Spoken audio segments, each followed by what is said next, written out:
afternoon. I'm Mai Rodriguez. Today on Newsfeed, the impeachment court is hearing oral arguments on day 6 of the trial of Vice President Sara Duterte. The prosecution is asking the court to subpoena bank documents and tax records of the Vice President and her husband, Mans Carpio. Live mula sa Senado, si Isaiah Mirafuentes. Isaiah, ano na ang nangyayari dyan?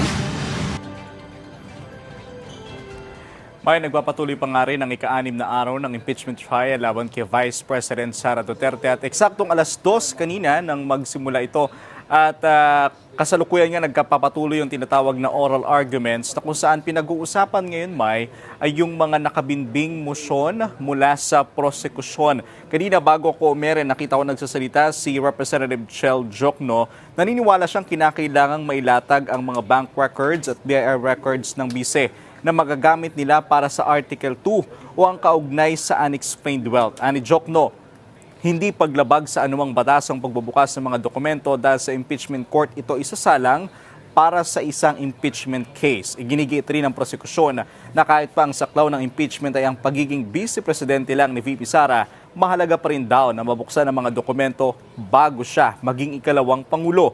Kung pagbabasihan ng pre-trial order, panghuli ito sa tatalakayin sa impeachment court, pero para nga sa prosekusyon, mahalaga na mapag-usapan na ito ng mas maaga pa para hindi na maging dahilan ng kahit anong delay. Mai. Yeah, I heard the opening of Attorney Chel that according to the AMLAC, the Vice President's financial activity increased significantly since 2007. And by 2013, ang sabi, ang financial activity niya ay lumampas sa 3 billion pesos. Pero inaasahan natin na tututulan ito ng defense at mapagtatalunan ang Data Privacy Act at Bank Secrecy Law. Tama ba? Yes, may tama ka dyan. Yan din yung sinasabi ni Attorney Jokno nga kanina. Kung matatandaan natin, noong nasa House Committee on Justice pa itong impeachment complaints, nung nasa Kamara pa ito, ang mga dokumentong ipinapakita ron ay nung nagsimulang maging maglingkod bilang mayor si VP Sara, which is 2007 Vice up Mayor to pa siya 2024. Kung makikita mo nga doon mayor Vice pa siya nun, tama. At kung makikita nga natin doon sa mga dokumento ay malaki yung nagiging pagtaas ng mga records ni VP Sara at base doon nga sa natatandaan kong AMLAC documents, masyadong matataas yung total inflows and outflows doon sa mga dokumento. And as far as I remember, up to this date, parang umabot pa nga ng more than 5 billion pesos. And aside from that, natama ka sa sinabi mo kanina, posibleng mapag-usapan ito dahil nga sa may Bank Secrecy Law at yung sa may tinatawag na nating Data Privacy Act. Pero kung pagbabasihan yung konstitusyon, ang nakalagay doon ay pwedeng mabuksan ang mga dokumentong ito in cases of impeachment. Noong nasa Kamara pa ang itong impeachment, posibleng hindi pa ito mabuksan dahil nga if the impeachment ay nananatili pa sa House of Representatives, matatawag pa lang itong complaint.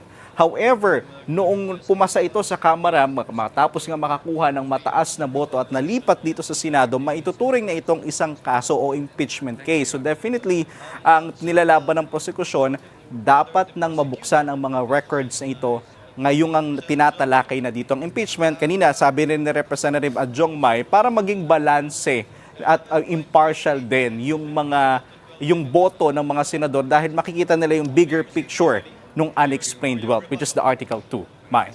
Patuloy nating imomonitor ang oral arguments. Maraming salamat. Isaiah Mirafuentes, live mula sa Senado. The electronics industry continues to be the country's top dollar earner, accounting for more than half of our total export value. This was discussed during PhilExport's meeting, which gathered key players from the business sector. For the details, we now have Remus Macasero. Remus, go ahead. My exporters and business leaders gathered for the third quarter meeting of PhilExport. They were joined by top government officials, including Bureau of Customs Commissioner Ariel Nepomuceno, Bureau of Internal Revenue Commissioner Charlito Martin Mendoza, and Small Business Corporation Vice President Wally Calderon. PhilExport President Dr. Sergio Ortiz Luis Jr. reported that Philippine exports reached nearly 37.9 billion US dollars from January to May this year. That is a 10.6% jump compared to the same period last year. Electronics still lead the export sector, making up more than half of the total volume. Other top earners include processed food, coconut products, cacao, coffee, ube, furniture, marine products, and automotive parts. To keep this growth going, BOC Commissioner Nepomuceno pushed a full digital upgrade to fix severe port delays. The customs chief is actively tackling port congestion and delayed cargo checks that force traders to lose money through extra storage fees. Meanwhile, BRR Commissioner Mendoza promised a more approachable and fair tax system to help local businesses survive and grow. The private sector and the government agree that working together is key to growing the economy. But despite good export numbers, local businesses are waiting to see if the government will actually deliver on its promises to cut the red tape and fix the broken systems. Mai? Remus, are exporters confident that these digital upgrades will be implemented soon? They're hopeful, but they have heard promises of modernization before. Right now, they want to see actual results and shorter clearance times, especially at customs, where delays are costing them real money daily. Mai? Thank you, Remus Macasero reporting. That's the latest this hour. I'm Mai Rodriguez. The next news feed comes your way at 5 p.m. Good afternoon.